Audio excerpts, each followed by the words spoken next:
Bonjour à tous, bonjour à toutes, je suis Louise Lespard du podcast La Clé des Champs. Avec AgriWeb TV, la chaîne dédiée à l'agriculture en Nouvelle-Aquitaine, je pars dans les fermes prendre le café avec les agriculteurs. J'arrive avec ma table, mes chaises et mon thermos de café et c'est parti pour une discussion sans filtre avec ces personnalités hors du commun. T'entends le loup, il est dans l'amour et dans le pré. Aujourd'hui, j'ai le plaisir de partir à la rencontre d'Olivier Lasternas, éleveur de vaches limousines à Saint-Cyr-en-Champagne, à la frontière entre la Dordogne et la Corrèze. Et oui, avec AgriWeb TV, je voyage. Olivier est un éleveur emblématique de la race limousine. Reconverti en bio depuis 2020, il travaille sur l'exploitation avec sa femme et sa fille Camille, qui a rejoint l'exploitation depuis maintenant 3 ans. Le sérieux de leur travail est reconnu, ce qui leur permet de produire une viande de qualité et d'assurer une haute performance génétique de leur troupeau. D'ailleurs, Olivier est président du Airbook Limousin, une association qui assure la qualité des mâles reproducteurs et le suivi génétique de la race. Autant vous dire qu'en termes de performance génétique du troupeau, il s'y connaît. C'est parti, partons à sa rencontre et c'est l'épisode 2 des Cafés Fermiers d'AgriWeb TV. Bonjour Olivier. Bonjour. Merci beaucoup de m'accueillir sur ton exploitation. Pour commencer, est-ce que tu voudrais un thé ou un café? Ah, un café s'il te plaît. Café. Bon, je te promets pas parce que j'ai fait 2h30 de route avant d'arriver, tu me fais voyager donc je suis pas sûre qu'il soit encore très chaud. Mais tu feras semblant.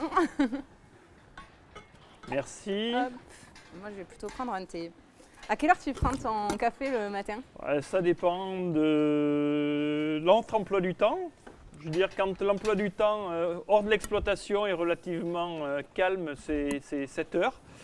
En famille et quand mon emploi du temps est plus chargé, que je suis obligé de partir sur le terrain par rapport à mes responsabilités professionnelles, ça peut être beaucoup plus tôt.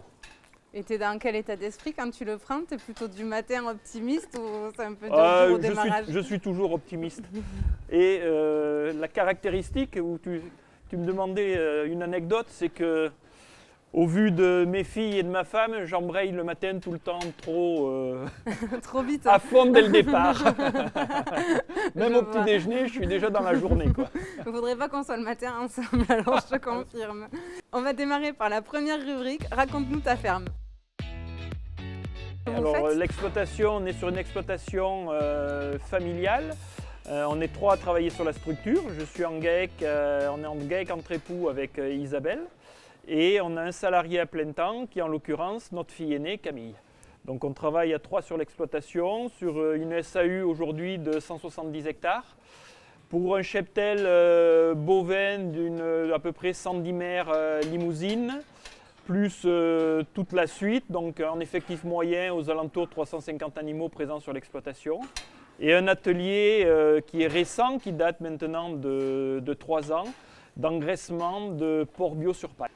Et d'ailleurs, tu produis une viande de telle qualité qu'elle est vendue sous label rouge et label prestige, je voyais. Oui, elle est vendue, donc on est toujours adhérent label rouge, blason prestige, donc qui est le label race limousine. Et aujourd'hui, on a en plus l'agrément pour vendre avec la certification agriculture biologique. Et tu es un habitué des concours, on l'a dit. Je te voyais, notamment de Aquitanima au Salon de l'Agriculture de Bordeaux, à Paris beaucoup aussi. Oui. Tu comparais ça un peu à une compétition sportive.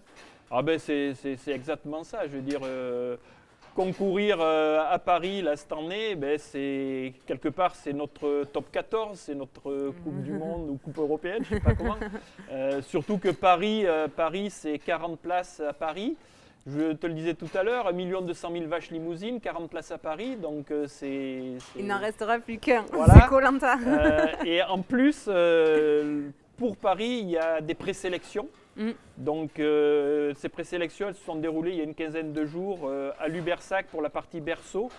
La commission, donc les animaux sont rassemblés, la commission examine les animaux sur le même site. Mais au préalable, cette commission, elle avait parcouru la France entière puisque pour regarder les animaux qui étaient déclarés en zone extérieure. Et à l'issue du choix de la présélection, il est sorti 40 animaux, dont le nôtre, Relax. Un taureau. Voilà, un taureau, un jeune mâle qui sera présent dans 15 jours à Paris. Ouais, trop bien. Et on passera le voir sans faute. C'est sympa. Et c'est quoi ton meilleur souvenir dans le cadre de ces concours? Ah, mes meilleurs souvenirs, ben, c'est la première fois où on a pu accéder parce que j'ai beaucoup de mes taureaux que j'ai en copropriété avec un autre éleveur. C'est la fois où j'ai fait mon premier prix de championnat à Argenton-sur-Creuse en 2007 avec un taureau qui s'appelait Verdi.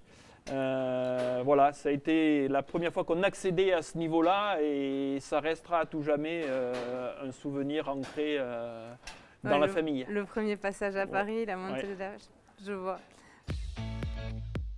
Les vaches, elles sont magnifiques, on en parlera après. Mais ça a été quoi le déclic pour toi de te lancer dans l'agriculture et dans l'élevage? Alors le déclic, je vais te répondre, je ne le sais pas. Ce que je sais, c'est que depuis tout petit, je suis passionné. Et le déclic, l'image la plus jeune que j'ai de moi, c'est de tenir la main à ma grand-mère maternelle, qui était éleveuse elle aussi, mais de vaches laitières. Mais j'avais quoi, 3-4 ans, voilà, et cette image, je l'ai toujours. C'est peut-être de là que ça a démarré d'ailleurs. Donc je me suis installé moi en 97, hors cadre familial, puisque j'ai repris l'exploitation de mon grand-père, mais ça avait sauté une génération. Donc il avait patienté jusqu'à ce que moi je sois prêt pour transmettre. Donc il était relativement âgé. Donc voilà, hors cadre familial, ça n'a pas toujours été facile. Mais on a démarré avec une structure à l'époque de 40 hectares avec 30 vaches et une petite activité pas trop parce qu'en termes de chiffre d'affaires c'était quand même important. On avait des vergers de pommiers à l'époque. D'accord, ok. Donc j'ai démarré comme ça en 97 et petit à petit on a modifié, on a transformé, on a fait évoluer le système pour en arriver à ce que je te disais tout à l'heure. Et les limousines, c'est arrivé à quel moment? Au moment de ton installation? Pourquoi ce choix? Non, les limousines, elles sont arrivées bien avant, puisque mon grand-père, comme je te l'ai dit, avait un cheptel d'une quarantaine de mères, voilà, qui n'était pas inscrite, mais malgré tout, il était passionné de génétique et il avait tout le temps acheté des taureaux inscrits, donc déjà au livre généalogique, dans des grands élevages de la race à l'époque, dans des origines, alors ça ne dira rien au commun des mortels, mais certains passionnés s'y retrouveront, des origines Jean Dumas, des origines du Haras national de Pompadour, qui est à nos portes, puisqu'on est qu'à une dizaine de kilomètres, et c'est comme ça que ça a démarré.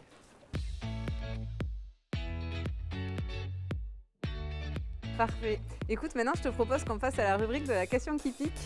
Attention, cette exploitation, tu l'as dit, c'est une histoire de famille. Tu travailles avec ta femme, ta fille Camille vous a rejoint aussi récemment, depuis 3 ans maintenant. C'est pas trop compliqué de travailler en famille? J'ai la chance, déjà j'ai la chance et à ce titre-là je veux la remercier, c'est que sans mon épouse Isabelle, rien n'aurait été possible, c'est sûr. Parce qu'on est parti de pas grand-chose, je te le dis, hors cadre familial, avec des difficultés comme le connaissent tous les jeunes agriculteurs qui s'installent. On a passé 30 ans de notre vie à rembourser des emprunts. Voilà, on continue, on y est encore à fond dedans. Mais par contre, on a construit quelque chose. Aujourd'hui, on a un outil qui, j'espère, c'est bien parti, on pourra transmettre à nos enfants. Mais travailler en famille, voilà, ça a été le gage de la réussite de ce qu'on a construit. Parfait. Alors on va passer à la rubrique de la boîte à questions. Je te propose de choisir une de ces 3 boîtes que tu as ici devant toi. Voilà, je te disais, moi j'aime bien le consensus et de par mes fonctions, il faut que j'y aille de plus en plus. Donc c'est la boîte du milieu que je retiendrai. Je te laisse la prendre et l'ouvrir pour découvrir ce qu'il y a dedans. Tu vas nous dire. Aïe aïe aïe, surprise. Le tac au tac. Ah, parfait. Et j'ai 3 questions pour toi et il faudra me répondre du tac au tac. Alors la première, c'est quelle est ta vache préférée et pourquoi? Ma vache préférée, c'est... Alors je vais parler au passé, c'est dommage. C'est Aude. Ouais. C'est Aude parce que Aude, c'était une vraie histoire de famille. Elle est née sur l'exploitation. Elle a été 5 fois au concours général agricole à Paris. En premier, donc jeune sous sa mère. Après, elle y a été en génisse pleine et elle y a été 3 fois en tant que vache. On a accédé à un premier prix, un prix de synthèse, 2 deuxièmes prix à Paris. Donc, c'était la mascotte de l'exploitation. Ça a été un petit sujet différent avec notre fille du milieu, Clara, parce que c'était sa vache mascotte, effectivement. Et malheureusement et tristement, on a dû s'en séparer récemment parce qu'elle était en fin de carrière. Voilà, c'est des choses. On est dans le milieu de l'élevage, donc c'est des choses auxquelles il faut qu'on se prépare. C'est difficile. Clara l'a un peu mal vécu, mais bon, voilà, c'est notre métier d'éleveur qui veut ça. Ça fait partie de la vie. Ça fait partie du travail. Voilà. Deuxième question, si tu as un coup de gueule à nous partager. Oh, un coup de gueule, à partager des coups de gueule, ouais, j'en ai eu. J'en ai moins parce que en prenant un peu d'âge, on s'adapte, on se calme et puis on se remet en question aussi. Non, mais bon, de coups de gueule pas forcément, mais je suis quelqu'un d'assez direct, donc je dis ce que je pense en général, je l'assume aussi en général, mais bon, c'est quand même moins le cas aujourd'hui que ça ne l'a été par le passé. Très bien. Bon, tu n'as pas trop répondu à la question, mais tu as le droit à un joker, c'est pas grave.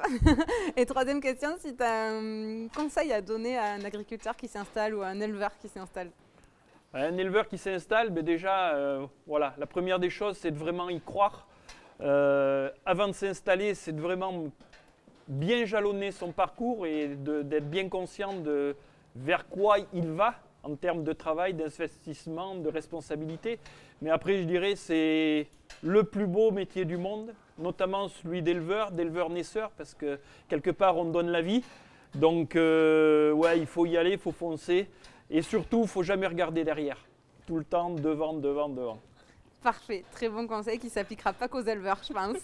Et dernière question, où c'est qu'on peut te contacter ou alors suivre votre actualité si on veut savoir ce que vous allez faire avec votre taureau au Salon de l'Agriculture Alors, notre actualité, on a un site Facebook. Alors, c'est les jeunes plus que moi qui le gèrent. Voilà. Après, qui s'appelle comment? Ferme Gaec Lasternas. Gaec Lasternas. Gaec Lasternas. Et après, c'est de nous suivre au niveau de la page Facebook de la race aussi, de la race limousine. Et par exemple, le concours général à Paris est retransmis en direct. Donc les gens qui ne peuvent pas se déplacer, qui ont envie de voir comment ça se passe, je leur conseille de taper limousine.org. Ils auront accès le jeudi 3 mars à 10 h à l'intégralité de la retransmission du concours Limousin. Super, on y sera. Merci beaucoup Olivier pour ton accueil. À bientôt. À bientôt. Je ne suis pas Karine Le Marchand encore. Merci beaucoup à tous de nous avoir suivis sur AgriWeb TV. Vous pouvez retrouver la version podcast sur La Clé des Champs et je vous dis à très vite pour un nouvel épisode.